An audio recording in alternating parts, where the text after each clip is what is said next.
I'm Jeremy. Today is day 63 of reading. Today we're reading Harry Potter and the Chamber of Secrets. We're on page 24.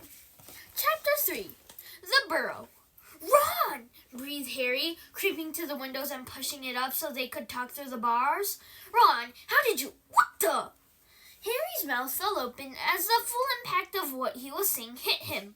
Ron was leaning out of the back window of an old turquoise car, which was parked in mid-air. Grinning at Harry from the other front seats were Fred and George, Ron's elder twin brothers. "All right, Harry?" asked George. "What's been going on?" said Ron. "Why haven't you been answering my letters? I've asked you to stay about 12 times, and then Dad came home and said you got an official warning for using magic in front of Muggles. It wasn't me, and how did he know?"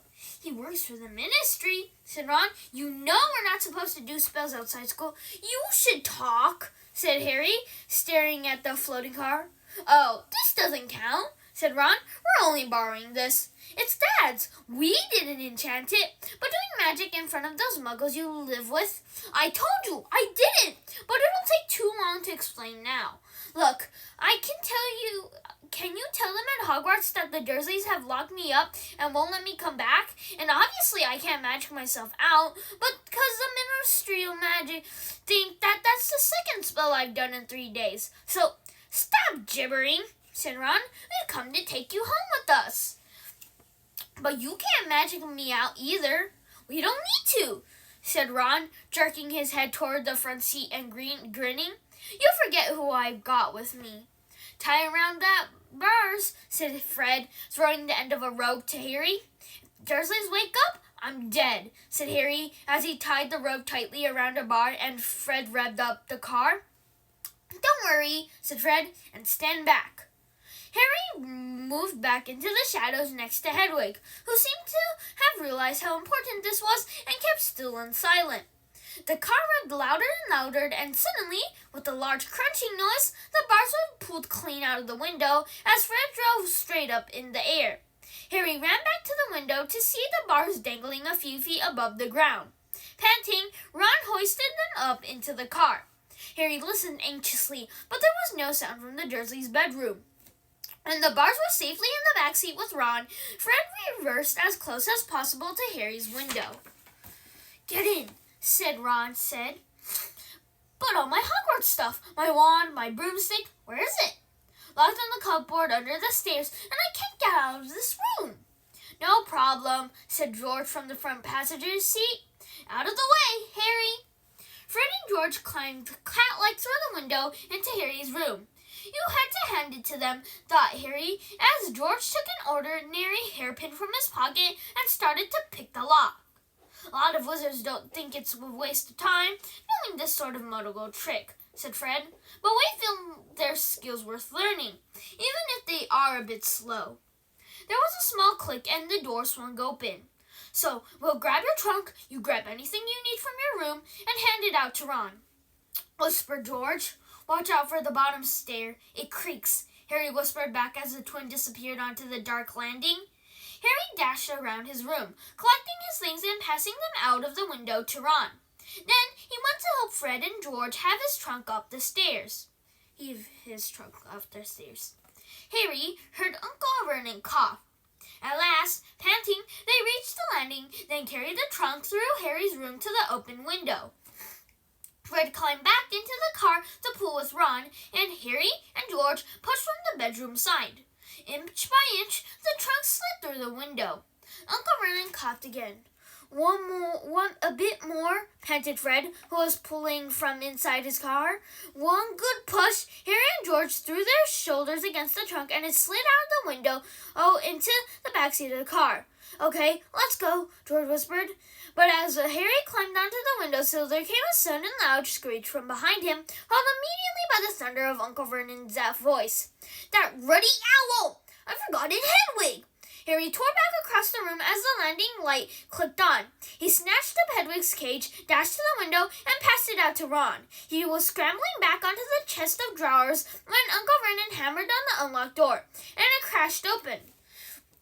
For a split second, Uncle Vernon stood framed in the doorway. Then he let out a bellowed like an angry bull and dived at Harry, grabbing him by the ankle. Ron, Fred, and George seized Harry's arms and pulled back as hard as they could. "Petunia!" roared Uncle Vernon. "He's getting away! He's getting away!" But the Weasleys gave him a gigantic tug, and Harry's legs slid out of Uncle Vernon's grasp. Harry was in the car. He slammed the doors shut. "Put your foot down, Fred!" yelled Ron, and the car shook suddenly toward the moon. Harry couldn't believe it. He was free. He rolled down the window, the night air whipping his hair, and looking back at the shrinking rooftops of Privet Drive. Uncle Vernon, Aunt Petunia, and Dudley were all hanging, dumbstruck, out of Harry's window. "See you next summer!" Harry yelled. The Weasleys roared with laughter, and Harry settled back into his seat, grinning from ear to ear. "Let Hedwig out," he told Ron. "She can fly behind us. She hasn't had a chance to stretch her wings for ages." George handed the hairpin to Ron, and, a moment later, Hedwig soared joyfully out of the window to glide alongside them like a ghost. "So, what's the story, Harry?" said Ron impatiently. "What's been happening?" Harry told them all about Dobby, the warning he'd given Harry, and the fiasco of the violet pudding. There was a long, shocked silence when he had finished. "Very fishy," said Fred finally. "Definitely dodgy," agreed George. "So he wouldn't even tell you who's supposed to be plotting all this stuff?" "I don't think he could," said Harry. "I told you, every time he got close to letting something slip, he started banging his head against the wall." He saw Fred and George look at each other. "What, you think he was lying to me?" said Harry. "Well," said Fred, "Ed, put it this way. House elves have got powerful magic of their own, but they can't usually use it without their master's permission. I reckon old Dobby was sent to stop you coming back to Hogwarts. Someone's idea of a joke. Can you think of anyone at school with a grudge against you?" "Yes," said Harry and Ron together instantly. "Draco Malfoy," Harry explained. "He hates me." "Draco Malfoy?" said George, turning around. "Not Lucius Malfoy's son?" "Must be. It's not a very common name, is it?" said Harry. "Why? I've heard Dad talking about him," said George. "He was a big supporter of you-know-who." "And when you-know-who disappeared," said Fred, craning around to look at Harry, "Lucius Malfoy came back saying he never meant any of it. Loads of dung. Dad reckons he was right, in you-know-who's inner circle." Harry hadn't heard these rumors about the Malfoys family before, and they didn't surprise him at all. Malfoy made Dudley Dursley look like a kind, thoughtful, and sensitive boy.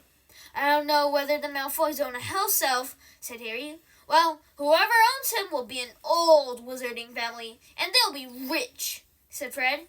"Yeah, Mom's always wishing we had a house elf to do the ironing," said George, "but all we've got is a lousy goal in that attic and gnomes all over the garden. House elves come with big gold manors and castles and places like that. You wouldn't catch one in our house." Harry was silent. Judging by the fact Draco Malfoy usually had the best of everything, his family was rolling in wizard gold.